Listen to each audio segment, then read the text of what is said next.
Well, thinking about Turkey and anarchism, we can go back to 100 years ago, where there used to be some publications in Turkish, but they used to be mainly printed in Europe, and especially in Zurich and Paris. But they were like these publications were like on like a fanzine scale, but still we can see the first writings of anarchism in Turkish language in early 20th century. Yeah. Still, this is not the this is a history that if you ever want to have, because I want to talk more about the realities. The anarchist movement. Can you hear it? No. Yeah. Now? Yes. Yeah, good. Sorry. Really speak like this. Yeah. And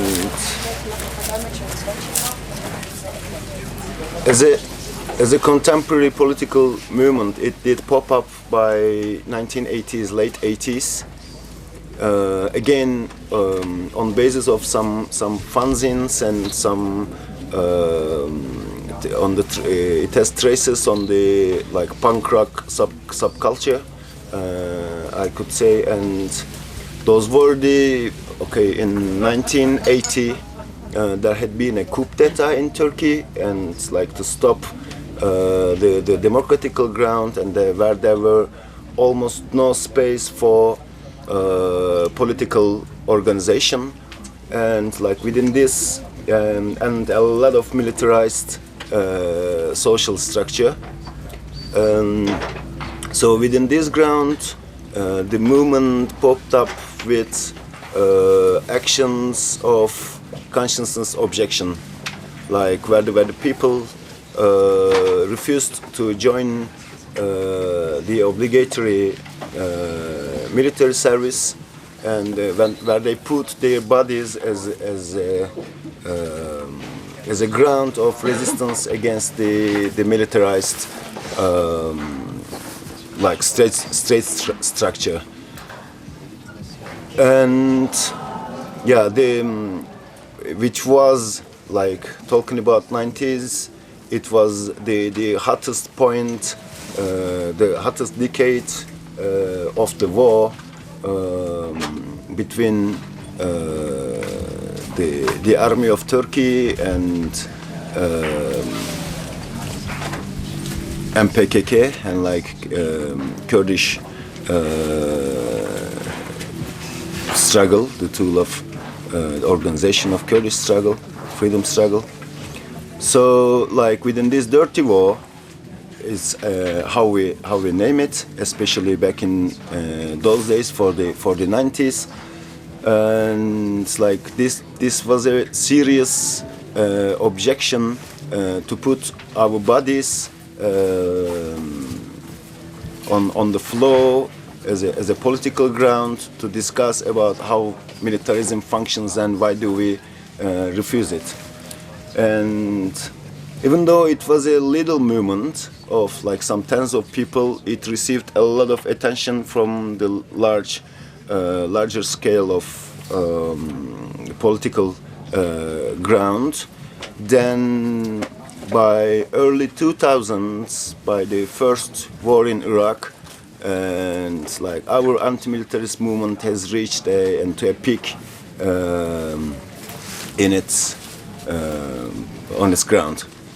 And therefore, to be honest, we were more organized on the cultural ground, and we were acting together with the larger anti-fascist and anti-capitalist ground often.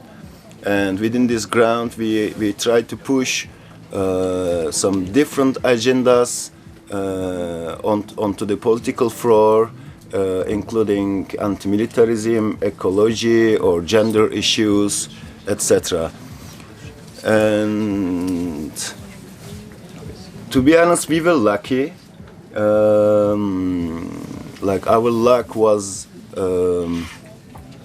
basically having a model of kind of a model like the Zapatist movement, or we were having strong connections with the resisting Kurdish population, and how do these people organize themselves. And yeah, and the growing anti-war movement with like all around the globe, and some street actions which has started by Genoa and Seattle and etc. Like where being on the streets, politically active, becomes to be something popular and normalized, and not a real marginal thing. And so this could also influence the rest of the political scene as well. And I think like there are different tendencies also in the movement. Like I do separate them, like in also my political group, we do separate them like the political groups, the political tendencies who are willing to organize organizations, their structures. And on the other hand, we have the political groups who are willing to organize the movement itself, the demands and the discussions as a political working floor. So like I'm more on this second tendency. Like we are not the ones willing to organize their own organizations, but the movement. So within 90s long, this is also like how like 90s and 2000s was like how I witnessed as well, was like where the privatization of the Commonwealth was on the run. Like I think it was all around the world. It was like that. Like after all this Thatcherist wave, this neoliberal ground, like we, the people, the ordinary people, started to lose our gainings, which comes from the struggles of 20th century, just like after Second World War and after the like settlement of like welfare state and social state, etc. Like by 90s long, these gainings are like we started to lose them one after the other. Like for example, health was an issue of like social rights before the 80s, and now it became to be an issue for the market. It's a sector now.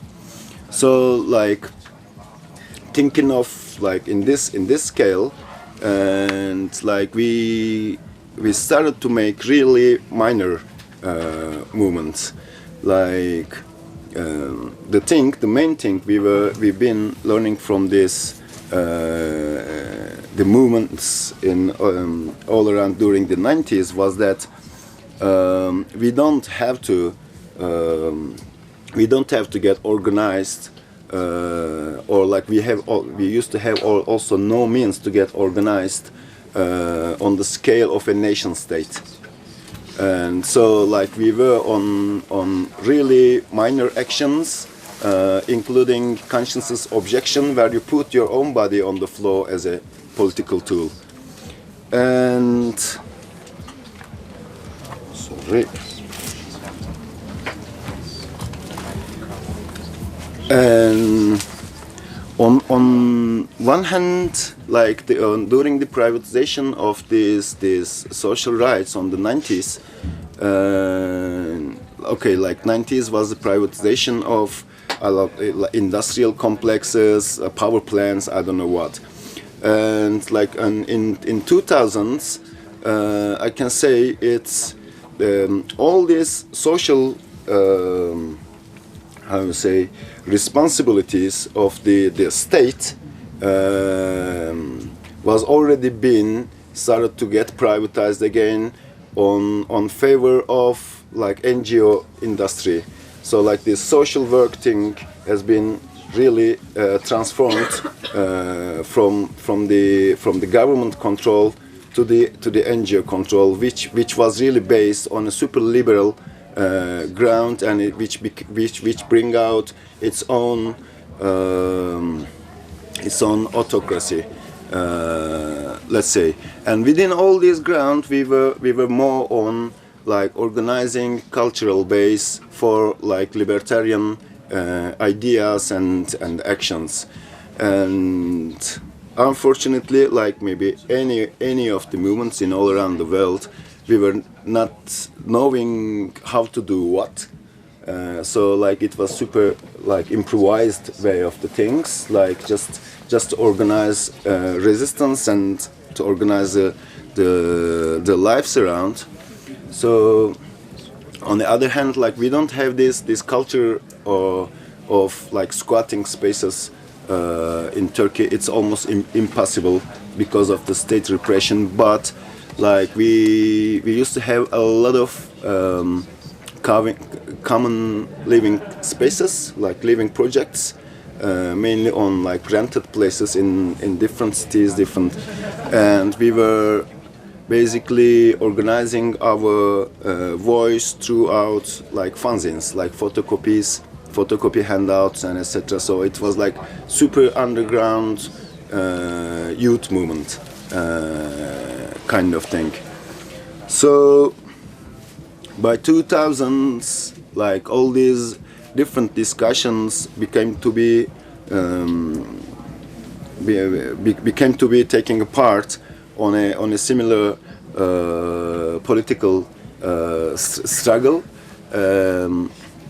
because like all this privatization ground has already spent all the industrial resources during the 90s, and when it comes to the 2000s, and it comes like it was the turn for the natural sources and our common properties, like large fields or like the parks in the cities or like public buildings and etc. Like they were all getting privatized, and like we were losing space a lot. And like within within all these grounds, the main loss was the privatization of water resources, like the rivers, especially around the Black Sea coast, like where you have like pretty fruitful water resources. There had been a lot of hydroelectric power plants being built during 2000s. Like I think it's over 400 only in the Black Sea region. So taking it like a historical cultural thing, the water, especially in Black Sea coast and in Kurdistan, is like, which is super important for the people who are actually living there. And so like when all these hydroelectrical power plants started to cut this water, rivers, and like started to control the water, and the lives of the people living there is like principally is being affected negatively. So there started a lot of little local resistances all around the Black Sea and Kurdistan and Aegean region, and no matter like what kind of a political orientation this local ground has, because they can have like Islamist background, they can have nationalist background, and etc. But still, the loss of this common resource was bringing the people onto the ground to resist against the governmental policies. So, and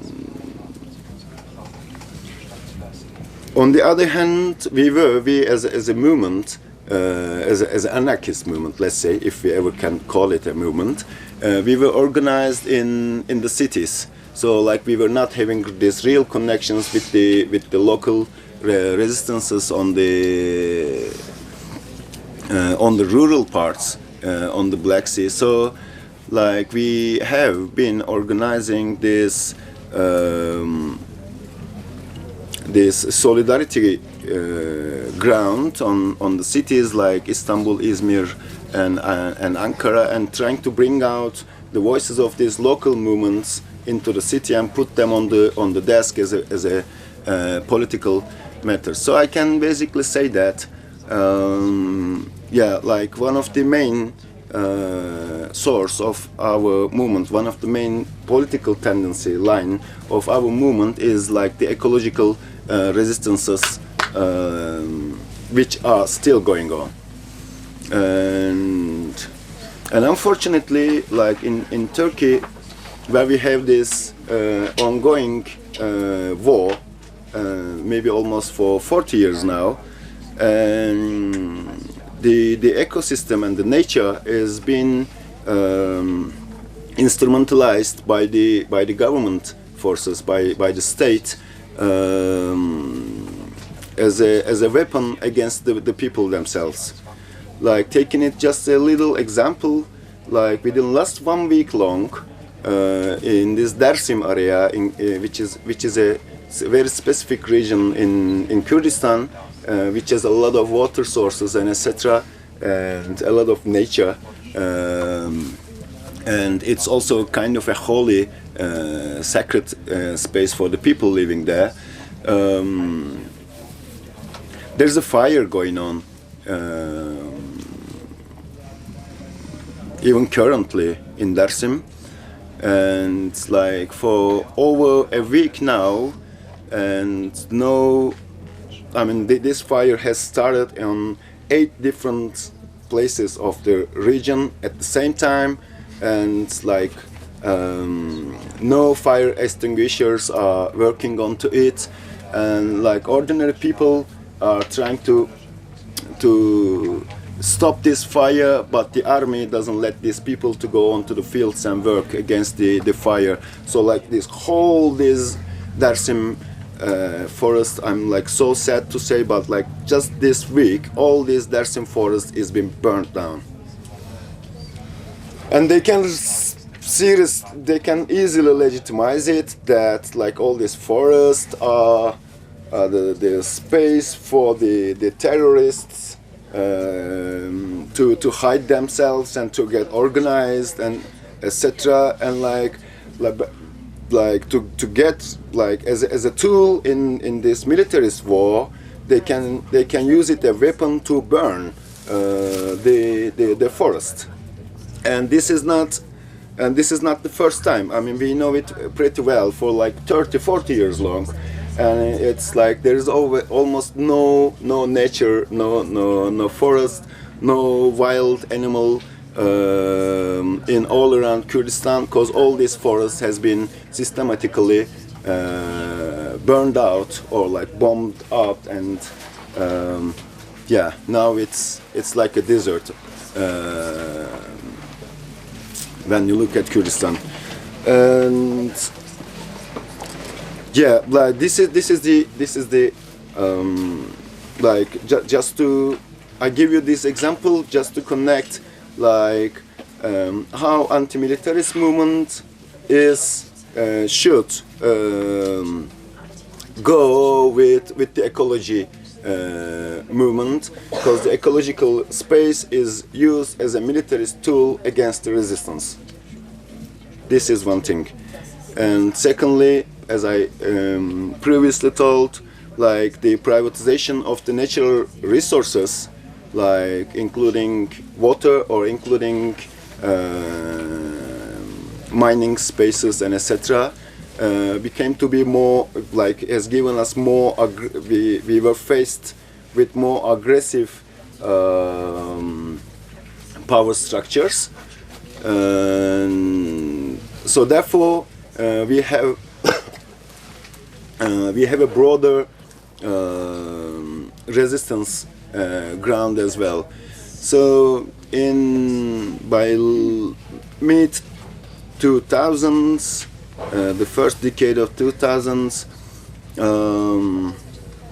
we were having this World Bank and IMF summit in Istanbul. Then we have organized this campaign, which was called Resist Istanbul, against this summit, and it worked pretty well. Like as a little affinity group, this campaign has started, but like we end up with like thousands of people joining the actions, and really were able to block the city, and like this was and this was also going with as I told you, like we were really organized on the cultural ground, like first organizing the political discussions and the notions that we need to discuss about all these things, and then it bring out its own politics.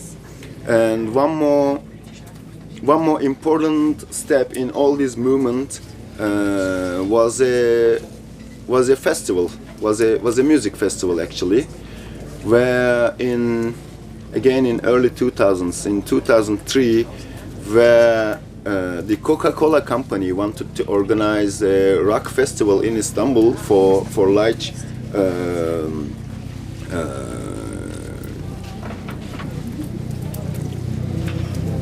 like we have decided to organize a counter festival, which was saying that like the rock cannot be bottled.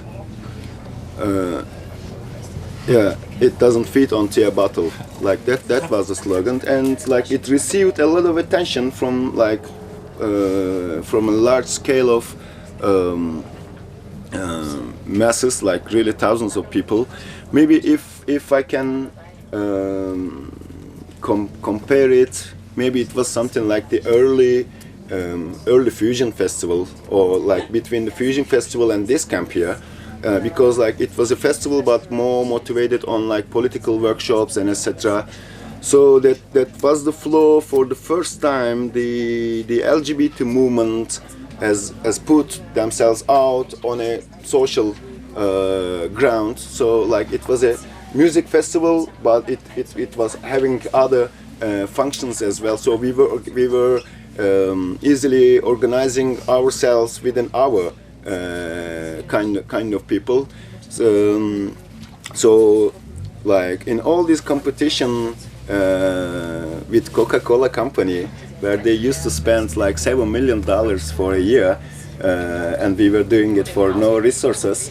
And on 2006, we made more people than they could make in the festival, and then we said, yes, now it's time to do some other things. Yeah, like it's like we are not the ones to make only festivals and these things. That's alright, but like let's get organized on the political ground. And like taking it from this anti-IMF and World Bank days, I should also talk about some anti-gentrification movements. So like in all these like late 90s and 2000s were also the days where all these structures of the cities were getting transformed in larger scales, and so like a lot of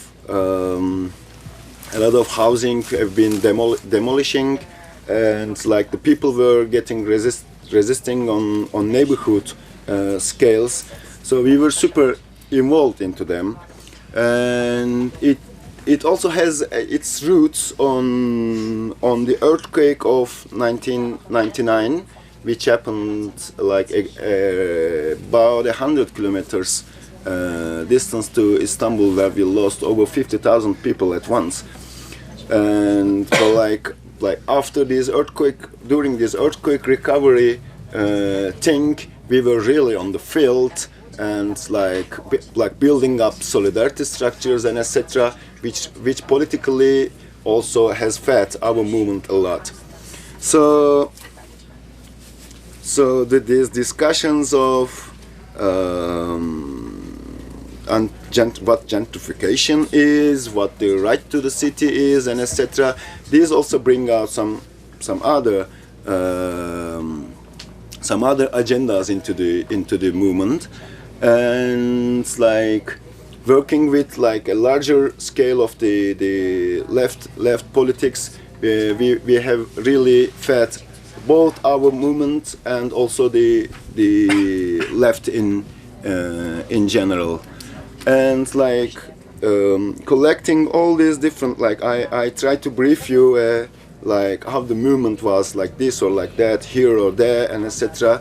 But like it has like crystallized, all these 2-3 decades of movement has crystallized during the actions of Gezi Park in Istanbul just 3 years ago. Then like while you are active on the political ground and trying to organize the movement, a libertarian movement, it's super hard because like we are not organizing a structured political body. We are not organizing an organization that we know its borders, but like we used to organize the discourse and the notions to discuss, and the flows to like just to put like how capitalism and patriarchy and is functioning, and the tools to resist onto it, and even in the very minor ground. So like it was super surprising that seeing like tens of thousands of people out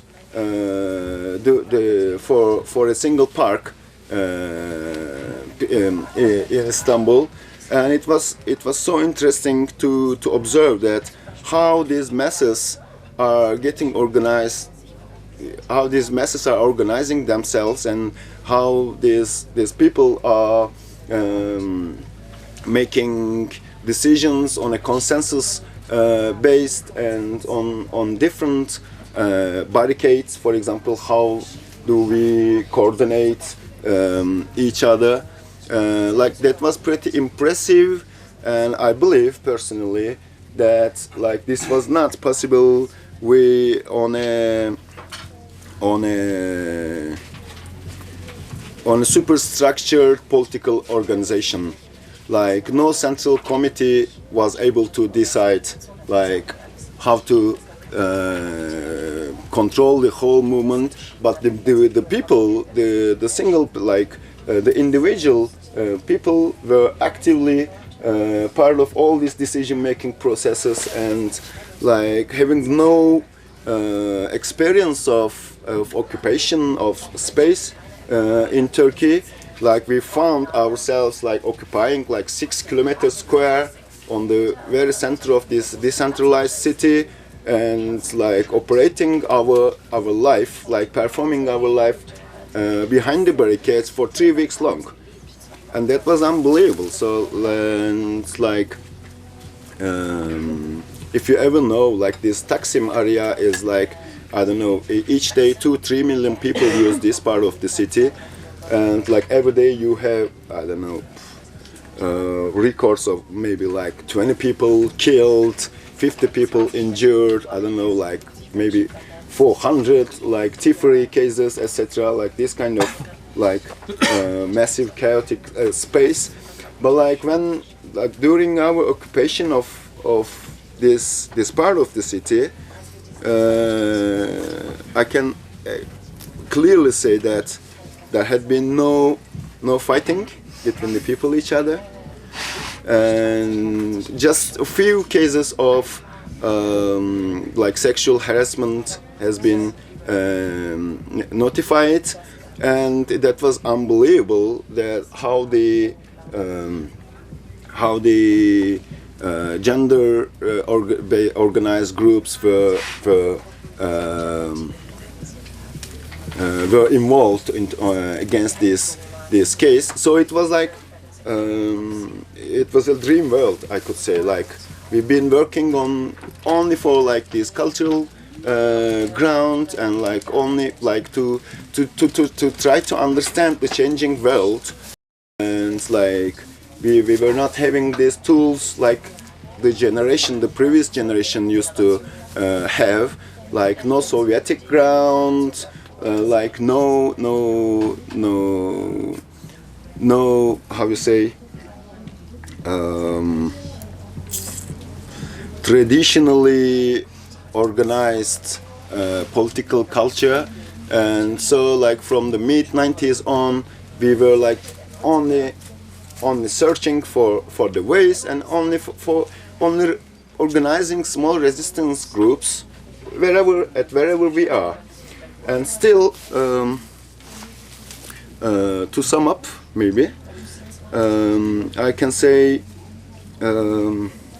yeah, Gezi-Protest was a peak of this, and I can easily say that this was a revolution in its scale, and like some tens of thousands, some hundreds of thousands people were organizing autonomously the center of the city without any governmental service. And so like that's kind of a proof for our movement and like our people that that's also doable on the conditions in Turkey. Okay, this was the first part of the story, and if you don't mind, I want to keep on telling you the story afterwards, the Gezi, because I can say that like that was a huge rupture, and that was a real ecstasy, real social ecstasy for all of us, that we can do it. But on the other hand, we can really observe that it is based on super fragile, super tense moods, which can be organized very quickly on the social ground. So we have lost 7 of our compañeros during Gezi Park protests by direct police violence, and plus one of our like young compañeros, Berkin Elvan, he's been shot on his head by a tear gas bullet, and he spent over a half year on intense care in the hospital, and like losing weight, and like everybody was looking for news coming from him, and etc. And then we lost him in the end. Like he was dead the same winter, and I can say like his funeral was the largest, almost the political action I have ever seen. Like we were over 500,000 officially, like as Reuters reported, for example. But we were super sad. Like I want to put it as the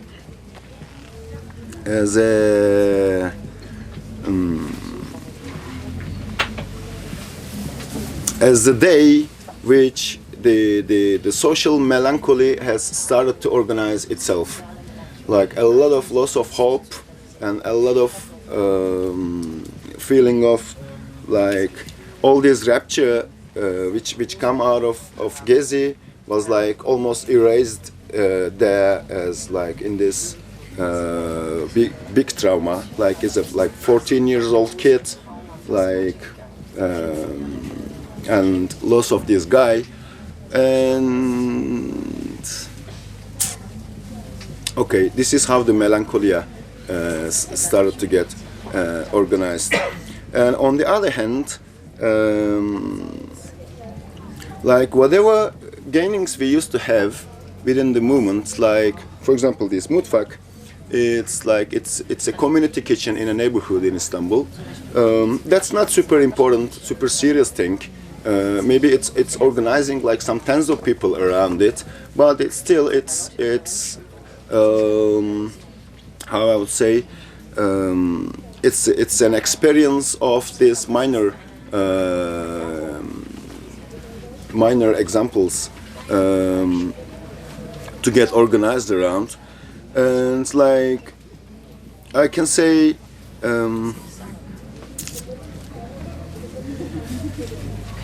we are sort of organized on the urban ground with different minor projects, but on the other hand there is also this big trend for the anarchists or the ecologists living in the cities to move out of the city, like, and to organize fields or like some agricultural spaces which are functioning, like which we accept them to be functioning on libertarian principles,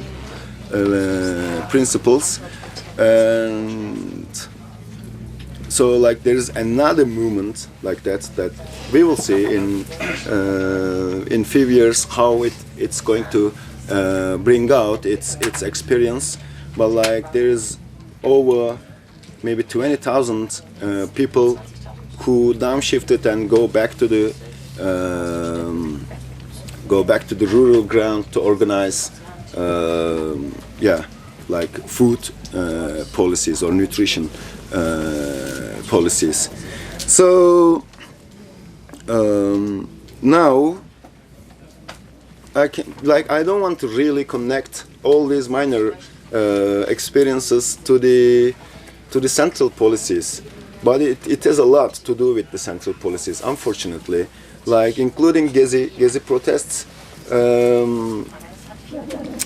like whatever social ground we could organize has been grabbed, has been stolen by the central politics again. Like this is a serious concern that we should pay attention, and we are a lot thinking about it, because like whenever we get a gaining, then we have a grand agenda, like central elections of presidential elections, I don't know what, and so like all this political space is being grabbed by this grand narrative, and like so the last grand narrative who stole our political ground was again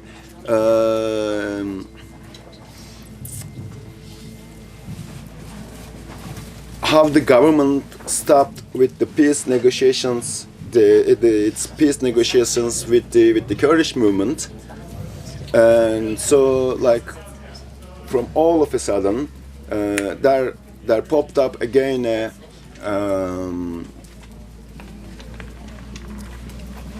war situation, like a civil war situation in the country. So like there had been this state of emergencies, like also like there was this coup d'etat and etc. Coup d'etat attempt, which was a clash between different Islamist group who are organized on the bureaucratic structure, but it had a lot of effects on the streets, on the social life. So now we are living under the state of emergency conditions. Like when I mean the state of emergency, it's like you should ask. I don't know if you know the conditions of it. Like you have a state of emergency in France now, for example, or like all our rights, fundamental rights, as being citizen or not, are being stopped. And of course, this says a lot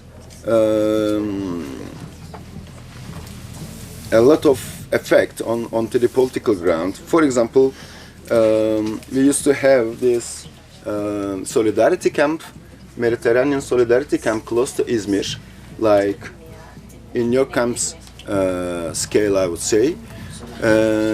Not in the scale like more smaller, maybe like 600 people coming together from different local movements, just as an action camp, just get to know each other. And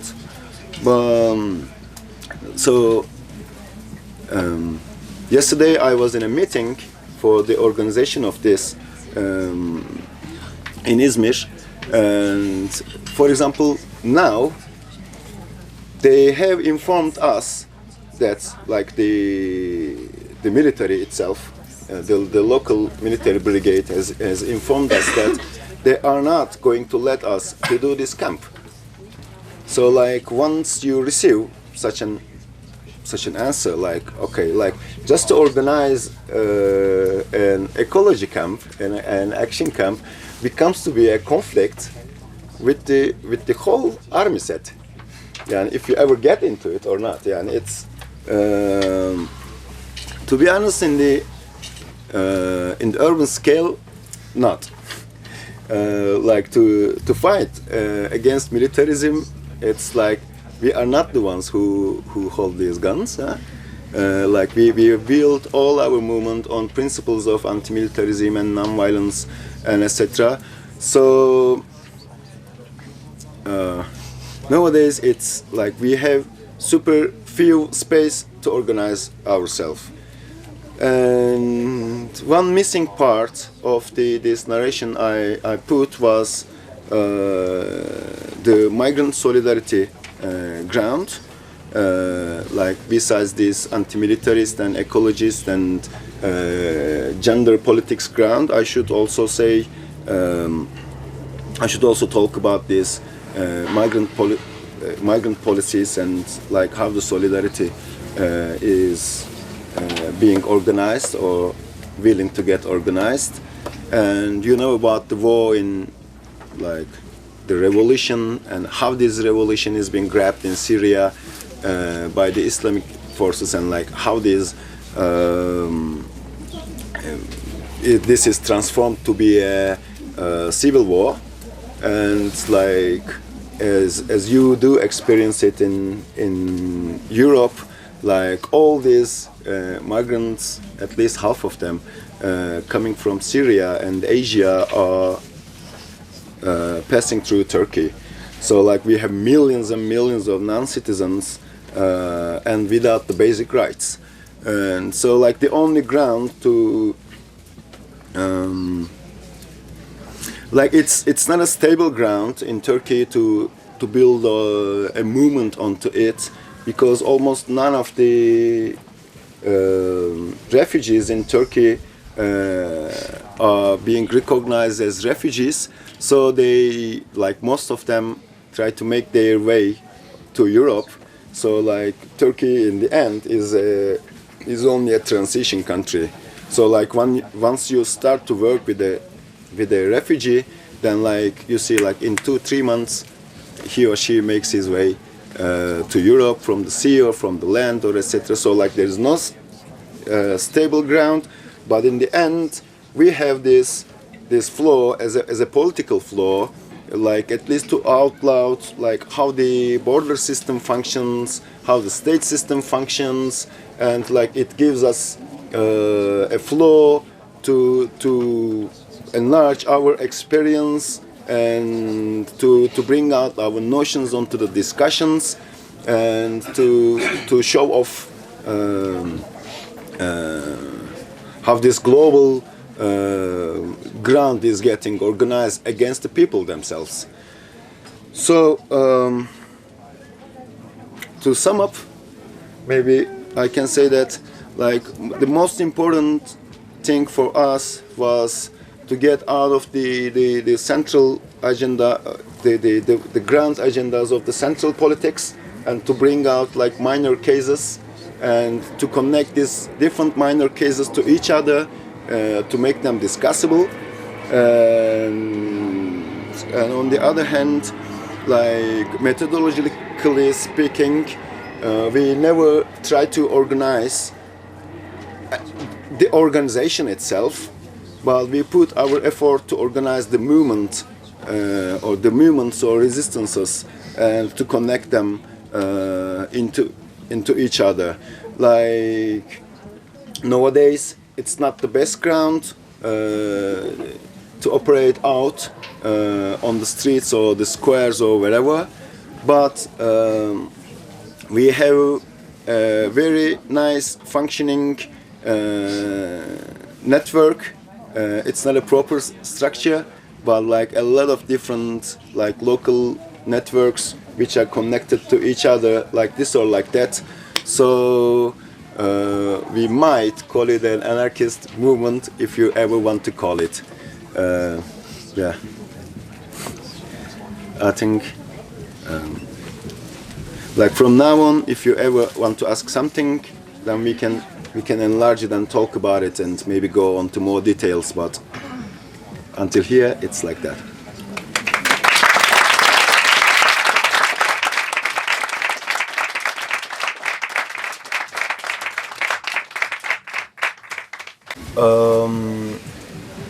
When we call about non-violence, we basically mean organized violence. Like when people organize themselves to punish someone or like to outlaw propaganda or I don't know what, or so. Like in this case,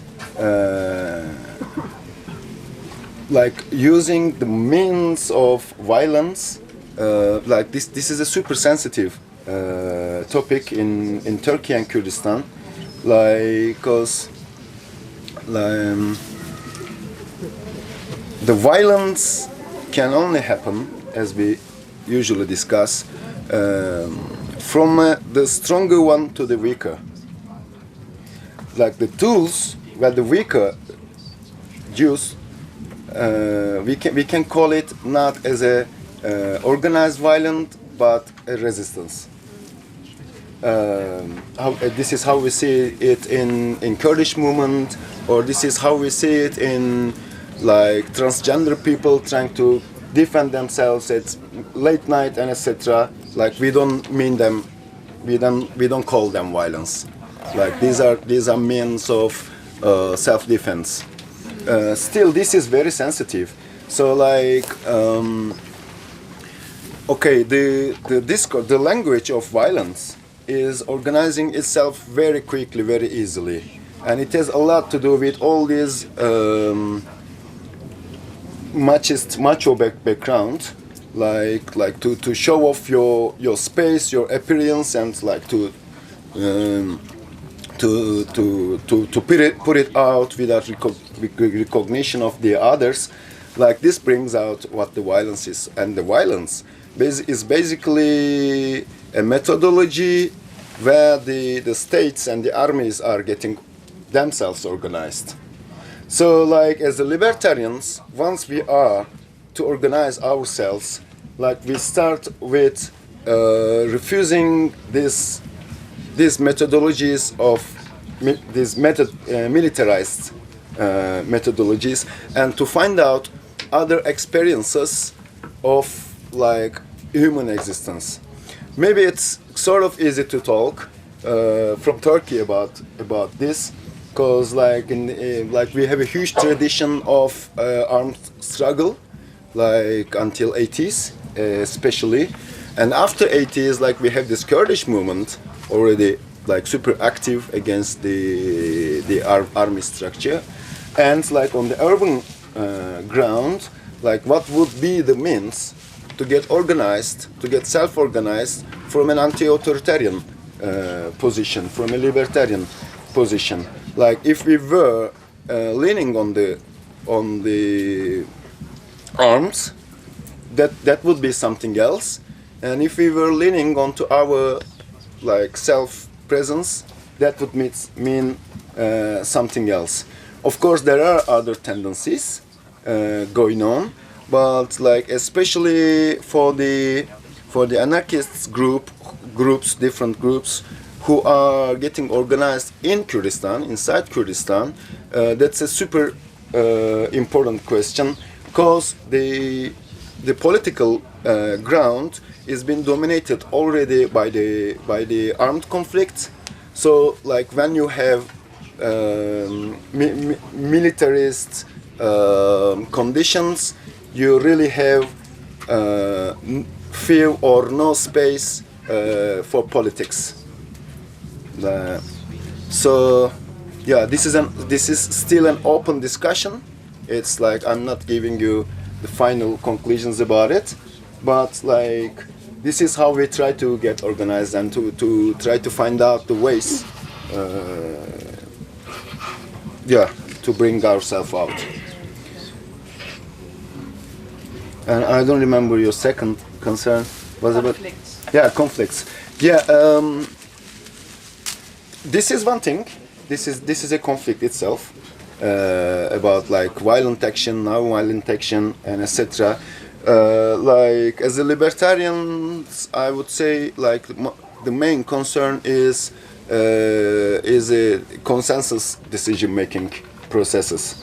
So like once you get organized on a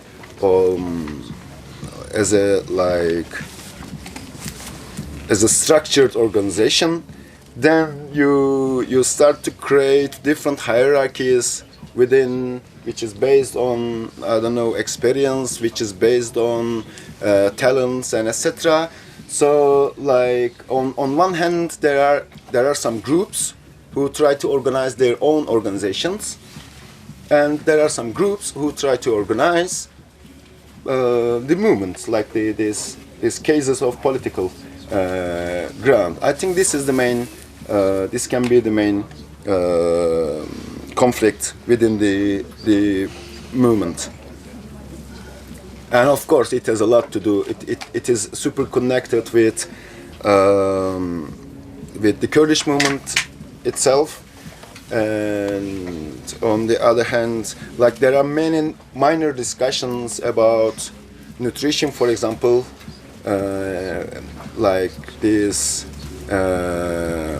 vegan movement and like vegan movement, or I don't know, like you can have like hundreds of different discussions going on in small scales.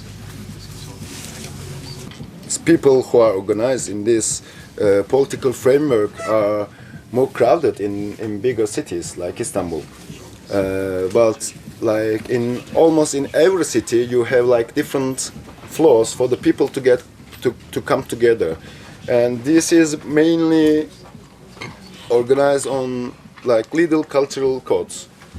For example, in a little town in Anatolia, like where you have nothing, you can find a little cafe which prepares vegan food, and it becomes to be the meeting point for the people who are living in this region.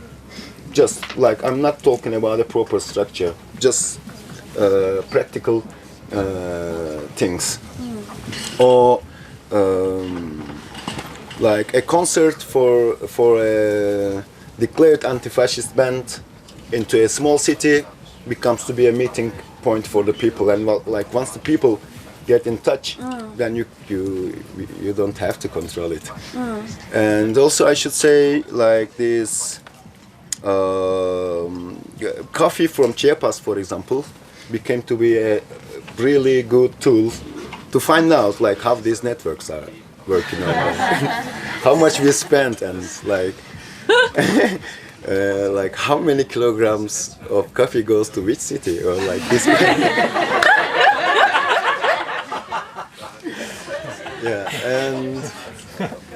And then like when we called about this movement, of course I'm not able to tell you that we are in this scale, we are working in I just wanted to brief like the main corners and the main agendas that we share, and then the rest, as I tell you from the very beginning, we are not trying to organize all this movement as an organization, but as a movement or a network or like a bunch of different networks.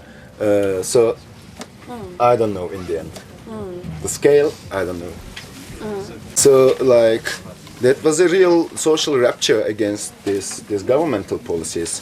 So like in 80 different provinces there were active actions, street actions, where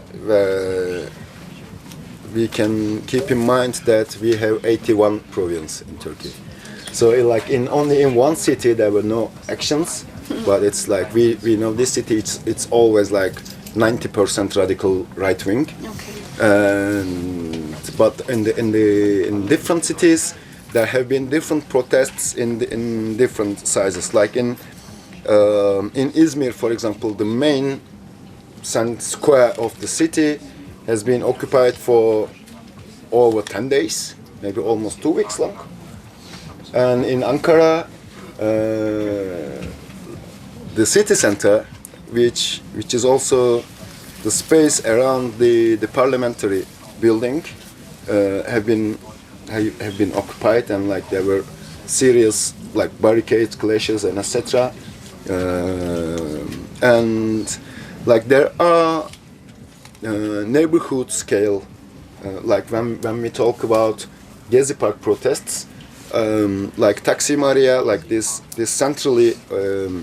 central part of the city where Gezi Park is currently in, have been occupied and defended by the barricades. That's one thing. But at the same time, in all around Istanbul, there had been different resistances in different neighborhoods. And well, in Antakya, even in Konya, which is known as a very religious city, like we used to have a lot of different resistances. And I think the main thing connecting these ones to each other was this assembly format, discussion of the things, as we call them, forums, and the way to take decisions on a consensus-based thing. So, like after the Gezi Park protests, the same summer, we were having in Istanbul 62 different neighborhood assemblies. Like this was the gaining. Like, and these people living in these neighborhoods were knowing how to get organized themselves, how to take decisions about this or that, and etc. But like again, to repeat, the unfortunate thing was that the agenda of these local neighborhood experiences has been grabbed by the central agenda of the grand politics, of presidential election, for example, or these things. So like the minor ground that we organize ourselves is getting weaker and weaker each time when we focus on the grand agenda. I can't be sure about these neighborhood scales of organizations for everywhere, because like we have different experiences everywhere. But for example, now all this methodology is properly functioning in different forms of political organization. Just an example is the Academics for Peace, as we call it. And it's like you may know about the case that there had been like over 2,000 academics were signing a petition against the war in Kurdistan like 1.5 years ago. I was personally one of them as well. And like most of us have lost our jobs, and some of us has made their way abroad to Europe or wherever. Well, like the rest who are in the country are organizing another space about academia. Like it's it's super interesting for me to be involved into these discussions as well, because like most of the people are yet recognizing with this petition, and then the process and with the follow-up process is that academia was already a super orthodox space to bring out, to produce and distribute knowledge, academic knowledge. And now, like, we got to get organized in another form, which should be as heterodox as it can be against all this orthodox body. So, and like, for example, like the way we make our assemblies, super, like taking the Gezi format forums as a model to organize ourselves, and the way we give decisions and the way we organize the working groups, like like this model has built up in Gezi, and it has influences on the academics who are trying to organize themselves out. Just an example. Or like also it's pretty similar in other form of organizations, like student organizations and etc. Like this assembly format and consensus decision making. I think this is one of the main political gaining we have out of Gezi. Kurdistan region is, I think, kind of lucky about this, because like they are, like, all of our generation is grown up in a highly oppressed ground, so they, maybe by definition, they know how to resist and how to get organized themselves. Like this is one thing. But on the other hand, like especially during this, like it's back again into this militarist or like violent action discussion. During the peace talks, where like Republic of Turkey and PKK take together to solve this issue, there was a practical ceasefire. And so, like, we can say maybe for 5 or 6 years long, there had been no clashes or no physical military action, especially not coming from PKK. And also the army of Republic of Turkey has lowered its military actions down. So this gives you the space to go out of the street and to get organized of yourself. So within this era, I think the most important self-organized movement in all Kurdistan was the gender movement, like feminist movement on first hand, and then the queer movement, I can say, plus the ecological movement, and then you can see different people getting organized on different needs on a self-organized level, and to bring out different cases of resistance and organization. But like when the war pops up again, and when the streets are being occupied with great forces, like, I don't know, like all these panzers, all these military tools, and etc. So like you have no space for self-organized politics. So like Rojava, for example, is a super example of it. Like but I don't want to go out of the framework of here. But like you can only get organized when you clean the ground from the militarist oppression, and there you have your voice being heard.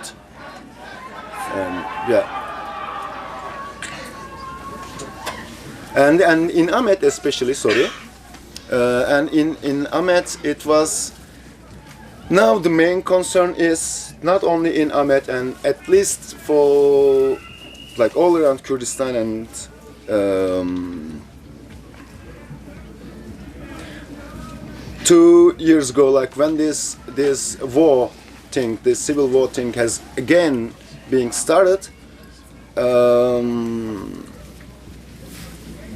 like the army has directly attacked onto the neighborhoods where the movement was strong. So we can say maybe 10 cities which used to exist are not on the map now, yani.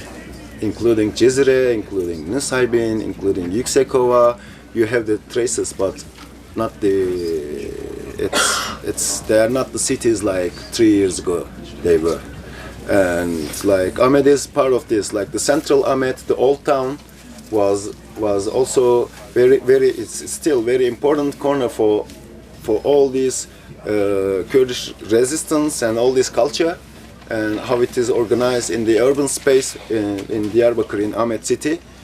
And now it's we are not allowed to get into this part of the city.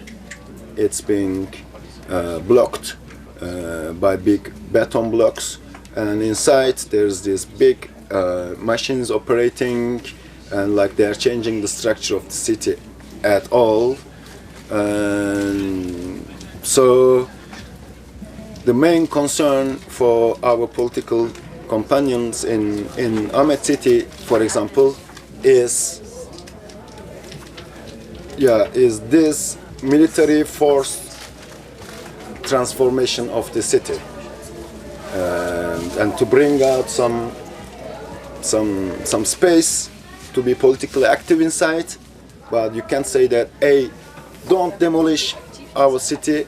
Like once you try to outlaw it, then under state of emergency you can be imprisoned up to 17 years of imprisonment. So like few people, almost no one is taking this risk to spend over a decade into the jail for, I don't know, that situation's pretty complicated. This question, because like this also sums up what I wanted to tell about the political flow, especially within last 2 years. Like after this central elections where the governing party has sort of lost its power, and the like Democratic People's Party, which is like the left party, where the Kurds and the left Turkish left like umbrella party. It can be something like Die Linke here, but I don't know. When it got power, and like when the governmental party has seen that this movement is gaining the political space and they are losing power, and like these peace negotiations, that's where these peace negotiations has been stopped, and all this militarized wave is being organized. And like within this wave there came out the conflict between these different Islamist group in the power structure, and like it brings out this coup d'etat attempt. And after this coup d'etat attempt, now we have this state of emergency format, and like anywhere, and also the structure of army is getting changed. Now you can have like they are also organizing new brigades, like professional paid soldiers brigades. So which means that they are like, besides the obligatory army, now they are paying the how you say, the civil fascists on the street. They are taking them underneath the uniform, and they are paying it, and they are giving them the guns, and it's like, now we have also a professional part of the party who are being paid, and like this is working with the reference system on the national organizations on the floor. This we know it. Yeah, and but the thing is that like once the militarist ground is talking louder, then you have no room for everyday life. So like you should get organized again underneath these militarist conditions, underneath all this much is said, underneath all these terms of violence and etc. So of course there are other political other political examples, experiences who are getting organized against this this will. But to be honest, we don't have any counter hegemony against this macho organization of military tool. So yeah, like when I talk here about a movement in Turkey, I'm just talking about super few people. You should keep it in mind.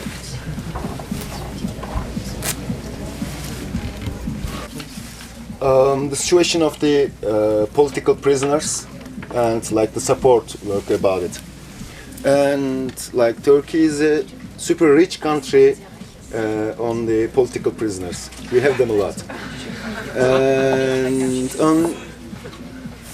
yeah, it is like now after the state of emergency, it's super easy to be a political prisoner. Just any tweet can be a reason for you to be imprisoned for over 6 years. And on the other hand, we have like these movements like PKK and etc. Like who has like all these the Kurdish movement has like tens of thousands of imprisoned people inside. And on the other hand, any attempt is being recognized as can be named as a terrorist action. So it's so easy to get imprisoned about it. But on the other hand, they really block the political flow to organize the solidarity against the solidarity with the political prisoners, because any attempt to support the political prisoners is being named again support for the terrorist organization. And then so like now the hot topic in Turkey is the hunger strike of these two friends like Nuri and Semih, and it's today it should be 162 days for them to start their hunger strike, and it's like almost no one has a hope about their physical appearance from today on. But besides, like the support to be given to these political prisoners has been out on the streets every day within these 162 days. There had been every single day street actions, basically in Ankara, but also in different cities as well. And each of these street actions has been attacked. And like during this process, like whenever you try to show out your solidarity with the political prisoners, like it brings out 30, 40, 80 more political prisoners. So yeah, there is a solidarity who is willing to get organized, but like the level of repression is pretty high. Then I don't know, I can't conclude this. It's not really possible to contact with these people inside. Like it can only be with the lawyers, because like one of the main transformations was again the transformation of the prison system. Like there used to be like common rooms, maybe like 20-30 people can can be jailed together, which was still giving a ground to get organized. Like even in the prison, you could get organized, you could read, you could learn, you could educate yourself, and etc. But now, like within last 10-15 years, they all are being transformed onto the cell types. So like any prisoner has only like 8 meter squares to spend, and like super isolated and has no connection, neither with the outer world, nor with the other people in the same prison again. So it's only the lawyers and the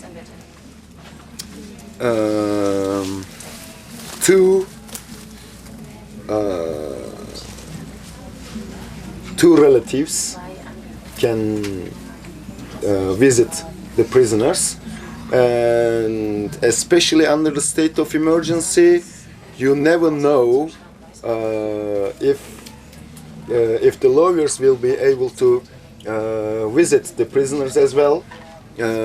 And we have the cases where the lawyers who were in the prison to visit their people are jailed as well. So like we can say that there's direct communication from there or today. So like each day, sometimes there are some like human rights groups which are allowed to some of this prison or that prison, so we have the conditions, the information, or sometimes some comes out by chance or I don't know what. So like we have some basic info, but like to be honest, there is no properly structured communication between the political prisoners and the movement outside. Like the main action that the prisoners can make is hunger strike, basically, because like once you are inside the prison, then you have no means to move out or to outlet your voice. Then like your body turns to be like even the political ground. Like personally speaking, I'm not a defender of like hunger strike as a political action, where you have different means to make politics. I wouldn't support it, but like once it's there, like the only thing what we can do is to outlaw these people's demands and like to make it a political action, like to put the political content onto what they do. From time to time we have different actions inside the prisons, which are mainly organized by the Kurdish movement, like in different demands. Like at one point they started a hunger strike for freedom to Öcalan, for example, which that's like 60 days, I don't know what. Or at some point they can start a hunger strike for like liberation of Kobani, for example, and like it lasts. But to be honest, like I'm not into this movement.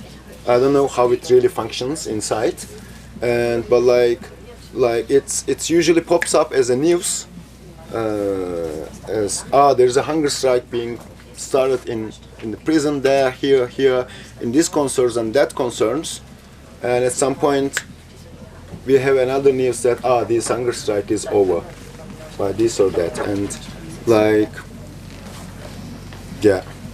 we don't have super information about how do they organize themselves. No, sorry. To be honest, it's like we have kind of like I try to brief it within this little discussions going on here and there, and it's like how to act nowadays, kind of thing. Like that's certain that we don't have the space we don't have the room to do some street actions or like super visible actions of occupying this thing or blocking the hydroelectric power plant construction, or like these were kind of actions that we used to do like some years ago. But like nowadays, like within this state of emergency, there is no space for nothing. Like if you ever walk out on the street, more than 3, they can really take you in without a question, and the duration of custody is 30 days now, and like for 30 days long they don't have to give any specifications. Yeah, nothing. And then from there on you never know in which date is your court is, like the court case is going to happen. So like for no reason you can spend months in prison, including torture and including everything, and then they just can let you out for with no explanation within all these things. So I tell about this because like there's no seriously no space for direct actions, let's say. Of course there are, but that's like super risky. So like what the people do is basically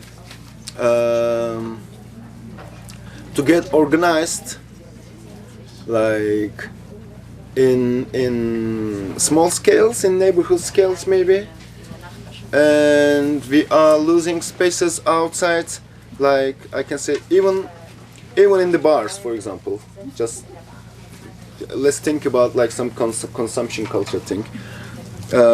It's forbidden to smoke inside the bar, and it's forbidden to drink outside the bar, and then but like these things goes together, and like the people, the culture of people for a public to build their space is like getting erased. And so in the end what we could answer is like to organize more public domestic spaces, like the houses become to be the gathering points, and like more how to say, more affinity groups, more the groups more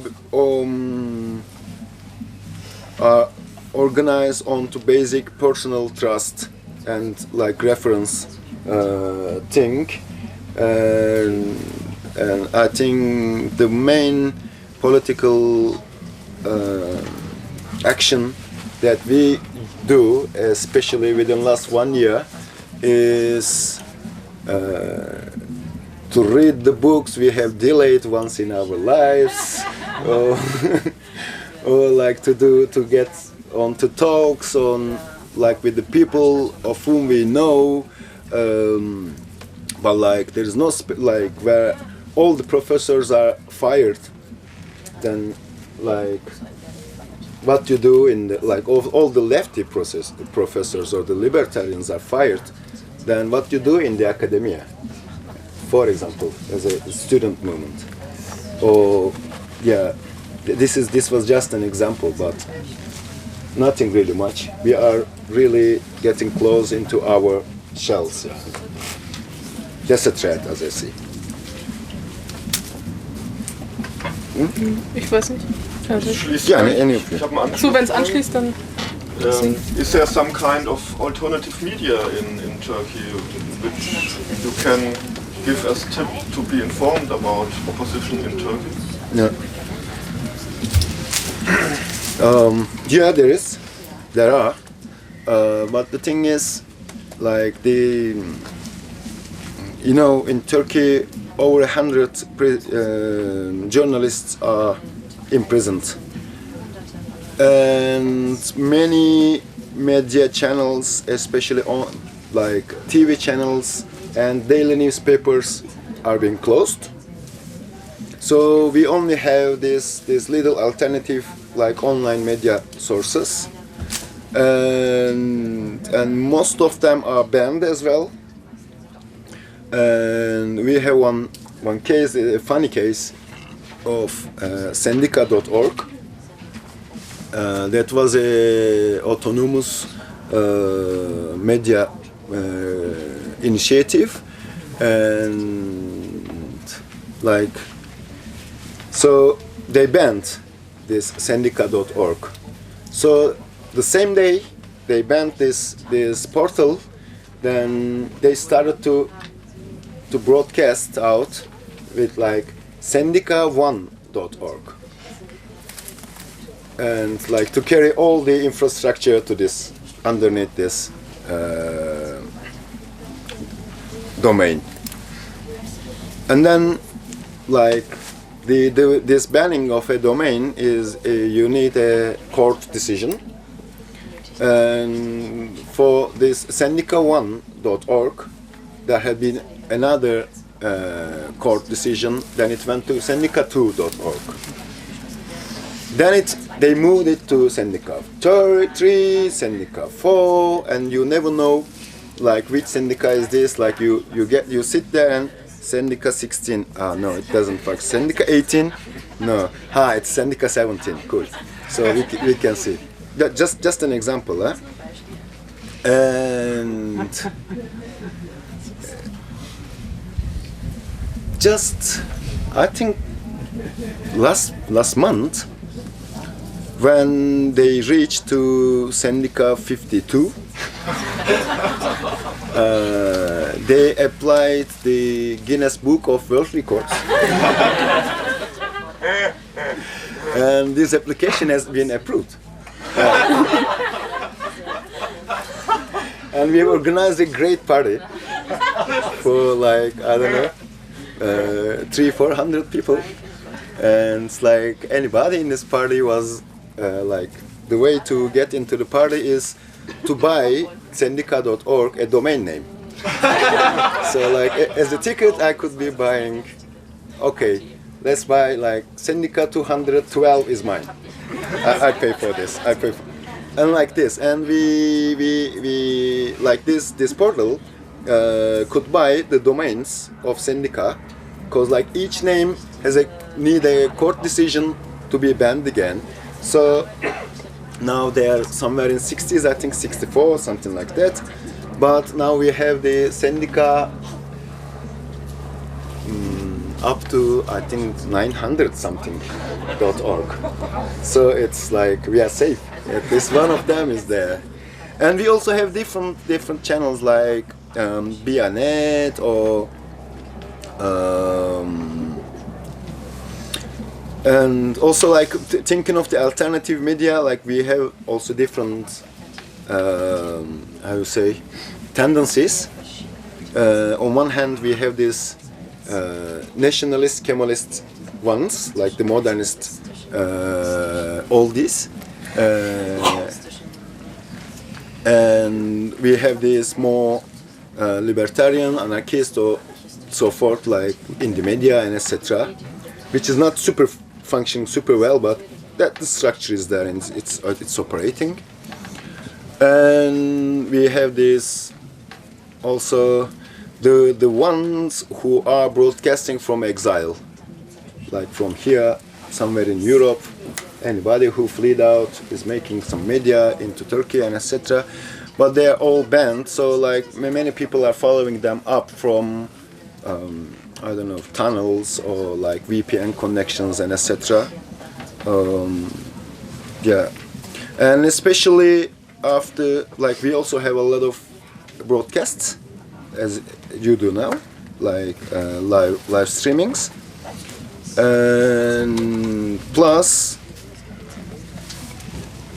like the way to communicate from like Twitter floats or I don't know, like what happened where is like now like many people in the movement has become to be an expert to differentiate the real information and the troll information on the pool.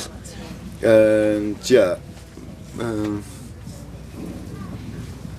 but in the end, we have lost most of our media resources that we used to have 3 years ago, for example. We have no TV channels, we have only one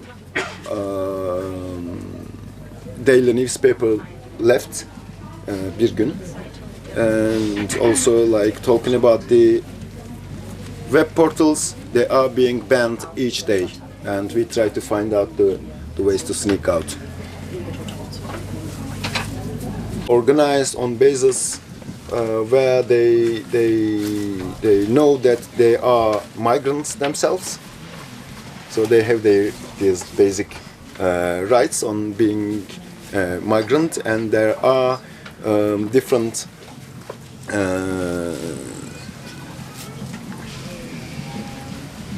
I don't really want, I wouldn't really support the political elites in Turkey coming here and still talking from the high tones and like as a voice of again the political elites, and like to put out like very important analyzers and etc. But like for my companions abroad and for you to be in solidarity with them, let's say, I would suggest them to get normalized, to recognize that they have lost their arrogant and elite political position to talk out, and to recognize that they are living on the floor with other migrants, and to get organized with different people, not only with the politically important people from Turkey, but also with the Syrian people, as they didn't do within the last 6 years in Turkey, and also with the African people or whoever it is, and with the local struggles here as well. It's like there's also this professionalization of, or like expertization of political field, let's say. Like once you are organized in, for example, on an LGBT organization, it's like you are supposed to talk onto the rights of LGBT people, but not for the nuclear political power plant being built out there. So like to put out an argument about the nuclear power, then you kind of get involved, should get involved onto another political organization which is operating into this thing. But like to connecting the struggles, I think we need to rely on the experiences of the people themselves, and to not to bring out any political positions for ourselves as if we are exiled, all right, but yeah, like it's the history of this continent is full of all these exiles, and you are not the only ones. Like the 30 years ago, after 1980 coup d'etat, it was again another flee of political migrants from Turkey and Kurdistan here, for like over 30,000 people has moved in. And so like what has come out of this? Like being a political refugee doesn't ensure that you are politically correct, and it's like that's an active process. That's like anybody I think we should somehow find out the ways to equalize different experiences in different examples on the whole political scene. Yeah, this what I would like to say is this: like being a citizen is not something more than being a migrant, and being a political refugee is not something more than being an economic refugee. And you know, but like I think there are some like hidden hierarchies practically, and I think we should somehow find out the ways to equalize them.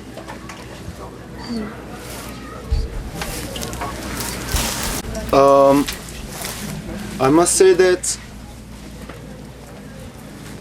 it can be safer for European activists to live in Turkey than to be a citizen of Turkey or a Kurdish ID person.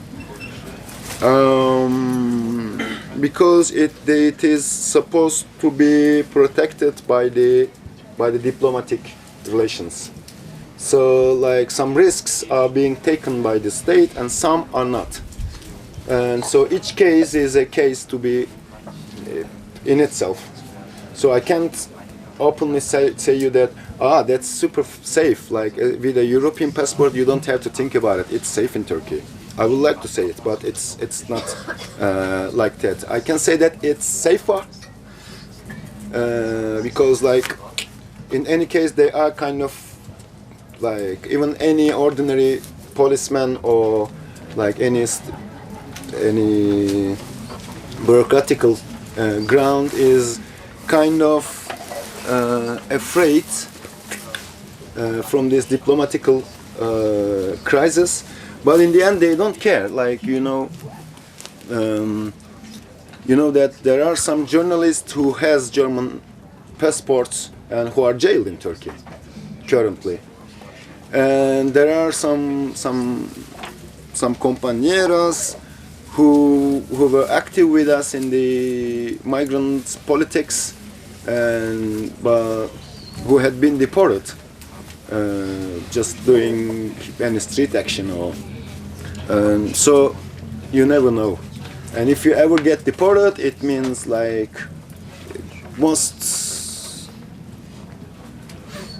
it's mainly like 5 years of ban getting into Turkey and having a red stamp on the passport. I don't know what it means, but diplomatically it's something. Yeah, I cannot tell you that it's safer or not, but it's possible. Like we have a lot of non-citizen of Turkey living in Turkey and also active politically. That's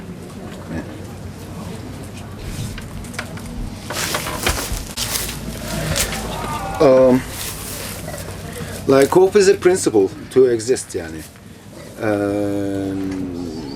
Now this is like maybe we are in the weakest part of the political organization that I have witnessed in my lifetime.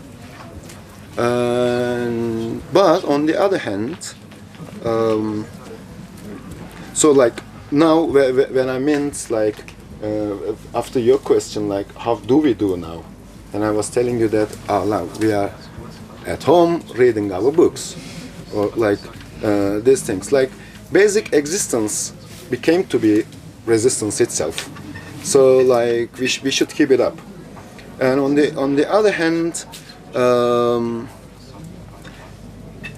even if we keep any hope or not, we know that the tools of the apparatus of capitalism or patriarchy is already on charge. They are operating. So like just to be yourself, you should say something against. Otherwise, we are losing all the rivers. We are losing all the costs we are losing all the fields, like common fields, in favor of like transnational companies, and we are losing this local production culture, like village-based food and agricultural organizations, in favor of the supermarket chains and etc. So like within all these things, when you see the people who are organizing themselves on really minor things, like cooking together or I would say collectively brewing their beer in this neighborhood or that neighborhood, or getting organized in a university campus for the basic rights to exist, the existence of LGBTQI, etc., different gender orientations, and like it's not sort of easy to keep up such a hope if we ever run after it. But on the other hand, I personally speaking, I take it as an I'm living there, I exist, and I should keep on existing like the rest of my people, like whatever conditions we have, and it's like we should be keeping up. And one more thing, that we have a very important and interesting experience, like different experiences gained by the ordinary people living in Kurdistan. Like how do they keep on their existence in hardly militarized conditions, plus the revolution in Syria, like the revolution of 2011 in Syria. How do these people has rised up against a 40-year-old dictatorship, and how did they lost their political ground on favor of Islamist movements, but still how do they keep on their existence and living in Turkey, or I don't know, somewhere here as a like for a free Syria, and like looking at all these different like global experiences. I think in Turkey now we are in a super how to say like weird days. We are having like a lot of totalitarian pressure we have, but that's just one case of any of them, whatever happens in the globe, yani. And I believe that in Germany you have another version of it, and in any corner of the world there's another version of it, but it's like that, yani. It's so we don't have the luxury to lose any sort of hope.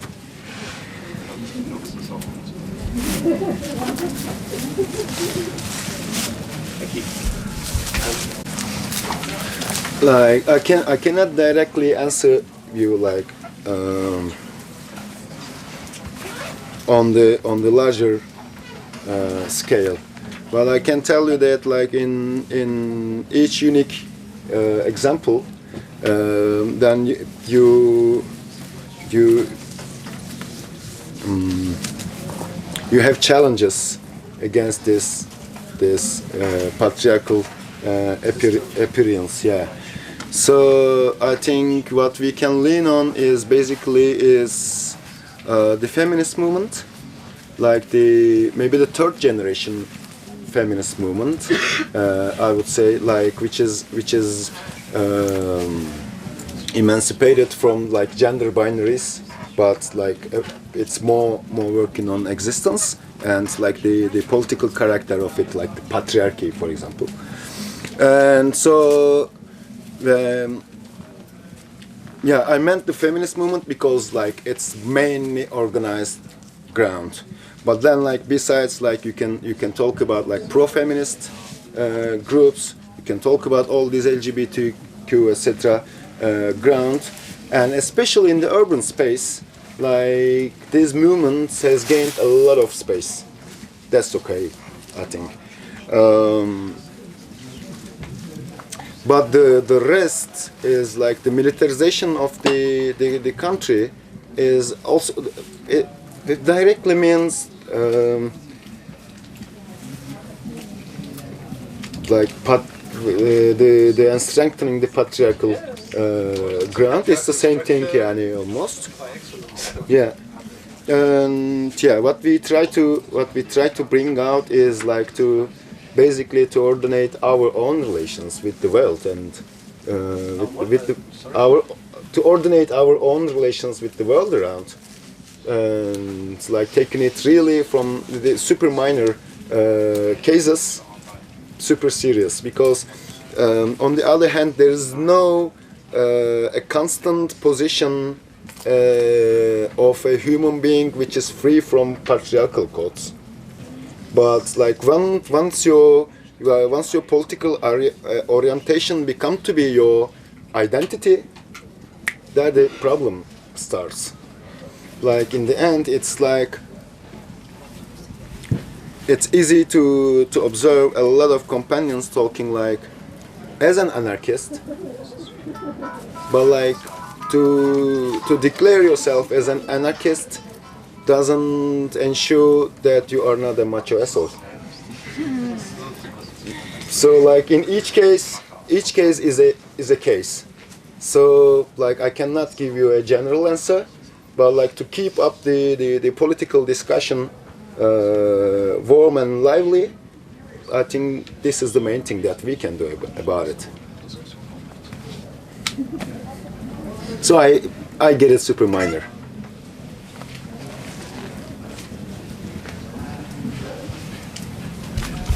But in the end, like whatever decisions they give on these bureaucratical levels are directly influencing our minor spaces.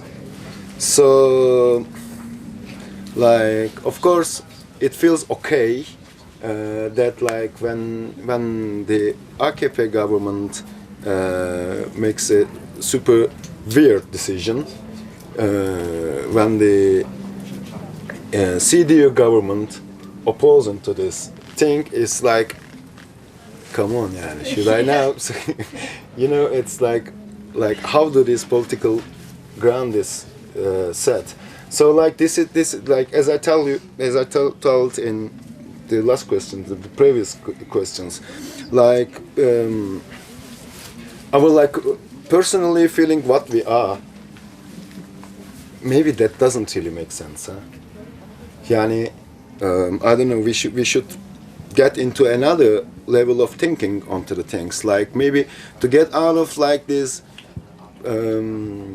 direct action thing, or to bring out some non-indirect actions. I don't know how to say, because it's like yeah. And it's like the main political ground is being organized as like işte pro Erdogan or against Erdogan kind of positions. But like it's like we used to have this referendum and it's like 50% to 50% kind of things. It means like should I hate the half of the society, or should I feel a companionship with the other half? Which, at least, like in a country where almost 90% is nationalist oriented, etc. So, like, how do we build up companionships?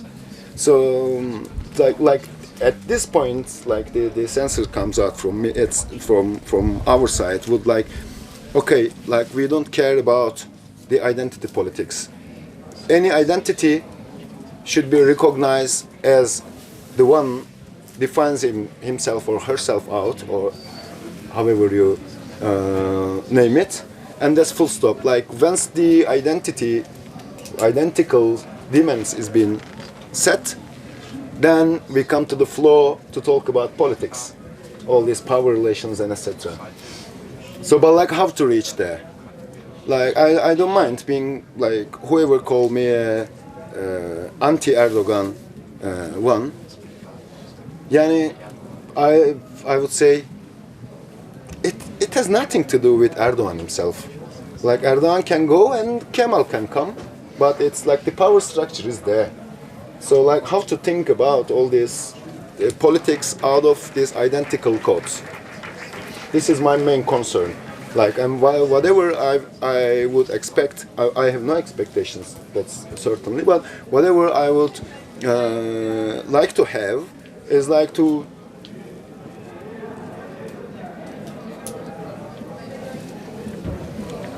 Okay, I take it more serious to be with you guys here, like talking with, I don't know, 30, 40 people about some certain political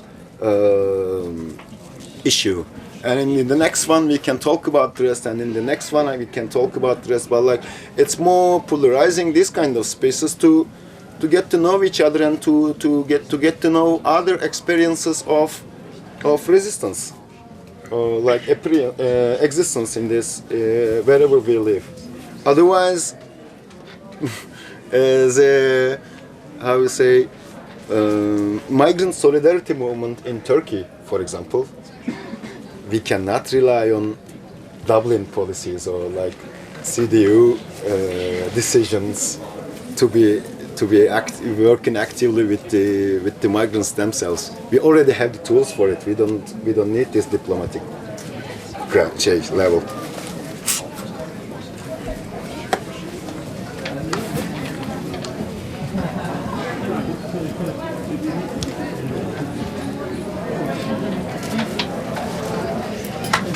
Do you understand?